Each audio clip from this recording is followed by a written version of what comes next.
Hello friends, இன்றைக்கி நம்மளோட சேனலில் ரொம்ப சுவையான ஜூஸியான குண்டு குண்டு பூந்தி எப்படி ரெடி பண்ணலான்னு சொல்லி பார்க்கலாம். பூந்தி ரெடி பண்ணுறதுக்கு ஃபஸ்ட்டு ஒரு பவுலில் 1.5 கப் அளவுக்கு கடலை மாவு எடுத்துக்கலாம். கடலை மாவை சலிச்சு எடுத்துக்கோங்க, அப்போ தான் நல்லாயிருக்கும். இதோட 1/4 டீஸ்பூன் பேக்கிங் சோடா இல்லை ஆப்ப சோடா சேர்த்துக்கோங்க. 1/4 டீஸ்பூன் மஞ்சள் தூள் சேர்த்து இந்த மாதிரி லைட்டாக எல்லாத்தையும் கலந்து விட்டுடலாம். மஞ்சள் தூள் கலருக்காக சேர்த்துருக்கிறேன், நீங்கள் வேண்டான்னா ஸ்கிப் பண்ணிடலாம். இதோட கொஞ்சம் கொஞ்சமாக தண்ணி சேர்த்து பூந்திக்கு மாவு ரெடி பண்ணிடலாம். பாருங்கள், இந்த மாவை நல்லா கட்டி எதுவும் இல்லாமல் அழுத்தி விட்டு பிசைஞ்சிக்கோங்க. இந்த அளவுக்கு மாவு தண்ணியாக இருக்கணும், ஃப்ரீயாக அப்படி விழுற மாதிரி பார்த்துக்கோங்க, அப்போ தான் பூந்தி கரெக்டாக வரும். இப்போ பொரிக்கிறதுக்கு தேவையான அளவு எண்ணெயோட 3 டேபிள் ஸ்பூன் அளவுக்கு நெய் சேர்த்துக்கிறேன். நெய் சேர்த்தோன்னா பூந்தி இன்னுமே நல்லா சுவையாக இருக்கும். எண்ணெய் சூடானதும் லோ ஃப்ளேமுக்கு ஸ்டவ்வை மாற்றிடுங்க. இந்த மாதிரி பூந்தி பொரிக்கிற பாத்திரம் இருந்தால் எடுத்துக்கோங்க, இல்லைனா ஹோலாக இருக்கிற கரண்டி எடுத்துக்கலாம். இதில் ஒரு கரண்டி மாவை நான் கோரி விட்டுட்டேன்.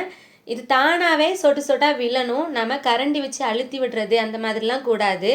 ஒரு கரண்டி மாவுனா அந்த ஒரு கரண்டி மாவு மட்டும்தான் விடணும். 2 கரண்டி விட்டோன்னா அந்த ரவுண்ட் ஷேப் வராது.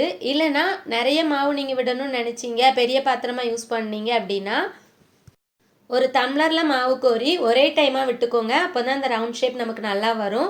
இது வேகிறதுக்கு 1லேருந்து 1.5 நிமிஷம் தான் ஆகும். லோ ஃப்ளேமில் வச்சே வேக வச்சுக்கோங்க, அப்போ தான் நல்லா வரும். இது எல்லாத்தையும் நம்ம வெளியில் எடுத்துடலாம். இப்போது அடுத்த பேட்ச் நீங்கள் மாவு விடும்போது அது கம்ப்ளீட்டாக ஒரு ஈரத்துணியோட தொடச்சிட்டு மாவை திரும்ப சேர்த்துக்கோங்க, அப்போ தான் ரவுண்ட் ஷேப் கரெக்டாக வரும். நீங்கள் துடைக்காமல் மாவை திரும்ப அதிலே விட்டீங்க அப்படின்னா அந்த ரவுண்ட் ஷேப் நமக்கு கிடைக்காது. எண்ணெய் பாத்திரத்துலேருந்து நம்ம பூந்திக்கு மாவு விடுற பாத்திரம் 4லேருந்து 5 இன்ச் மேலே தள்ளி வச்சே மாவை விட்டுக்கோங்க. பாருங்கள், நம்ம பூந்தி பாத்திரத்தை தொடச்சிட்டு திரும்ப அதில் மாவு விட்டதால் இப்போவும் நல்லா ரவுண்டாக பூந்தி வந்திருக்கு. இதே மாதிரி எல்லா பேட்சும் பூந்தி ரெடி பண்ணிக்கலாம். பூந்தி ரெடி பண்ணிவிட்டு இப்போ ஒரு கடாயில் 1.5 கப் கடலை மாவு எடுத்தோம், அதனால் 1.5 கப் சர்க்கரை எடுத்துக்கோங்க. இது மூழ்கிற அளவுக்கு தண்ணி சேர்த்துக்கலாம்.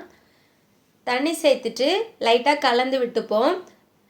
இதோட ஏலக்காய் பொடி இருந்தால் அது சேர்த்துக்கோங்க, நல்லா வாசனையாக இருக்கும். நான் 1 டேபிள் ஸ்பூன் சுகரில் 3 ஏலக்காயை பவுடர் பண்ணி இந்த மாதிரி சேர்த்துக்கிட்டேன். இது எல்லாத்தையும் நல்லா மிக்ஸ் பண்ணி சுகர் எல்லாம் நல்லா கரையிற வரை கொதிக்க விடலாம். பாருங்கள், இப்போ நல்லா கொதிச்சிடுச்சு, சுகர் எல்லாமே கம்ப்ளீட்டாக கரைஞ்சிடுச்சு. இது இன்னுமே ஒரு 2 நிமிஷம் நம்ம கொதிக்க விட்டோன்னா இந்த பாகு நமக்கு ஒரு தேன் பதத்துக்கு கிடைக்கும். அந்தளவுக்கு நல்லா கொதிக்க விட்டுடுவோம். பாருங்கள், நமக்கு இந்த சர்க்கரை பாகு ரெடி ஆகிடுச்சு. இப்போ ஸ்டவ்வை ஆஃப் பண்ணிவிட்டு பூந்தி எல்லாத்தையும் இதோட சேர்த்துடலாம். சேர்த்துட்டு இந்த மாதிரி கலந்து விட்டுடுவோம். ரொம்ப அழுத்தி பூந்தியை உடச்சிடக்கூடாது, நல்லா சாஃப்டாக கலந்து விட்டுக்கலாம்.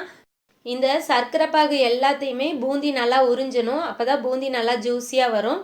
அதுக்கு 8லேருந்து 10 மணி நேரம் நல்லா இதை ஊற விட்டுட்டா நல்லா ஜூஸியாக இருக்கும் பூந்தி. 1 மணி நேரத்துக்கு அப்புறம் அடியில் உள்ள பூந்தி மேலே வர மாதிரி லைட்டாக ஒரு கலர் மட்டும் கிளறி மூடி வச்சுடுங்க. நான் நைட்டு ஃபுல்லாக இதை அப்படியே விட்டுட்டேன். பாருங்கள், ஒரு சர்க்கரை பாகு கூட இல்லாமல் பூந்தி நல்லா உறிஞ்சிடுச்சு. பூந்தி பார்க்குறதுக்கும் எவ்வளோ நல்லா ஜூஸியாக இருக்குது பாருங்கள். இதோட டேஸ்ட்டும் ரொம்ப சூப்பராக இருக்குது. இதை நாம் வேறு ஒரு பாத்திரத்தில் மாற்றிடலாம். பாருங்கள், பூந்தி எல்லாம் நல்லா ரவுண்ட் ஷேப்க்கு குண்டு குண்டாக சூப்பராக இருக்குது. இதில் நான் டெக்கரேஷனுக்காக ஒரு பாதாமை லைட்டாக துருவி மேலே சேர்த்துக்கிறேன். இது ஆப்ஷனல் தான், இது சேர்க்கணுன்னு அவசியம் இல்லை. நீங்கள் விருப்பப்பட்டால் சேர்த்துக்கலாம். இதுக்கு பதிலாக பிஸ்தாவை கூட நீங்கள் இந்த மாதிரி துருவி சேர்த்துக்கலாம். ஃப்ரெண்ட்ஸ், இதே மெத்தடில் நீங்கள் வீட்டில் பூந்தி ரெடி பண்ணி பாருங்கள். ரொம்ப ஈஸியாக சட்டுன்னு ரெடி பண்ணிடலாம்.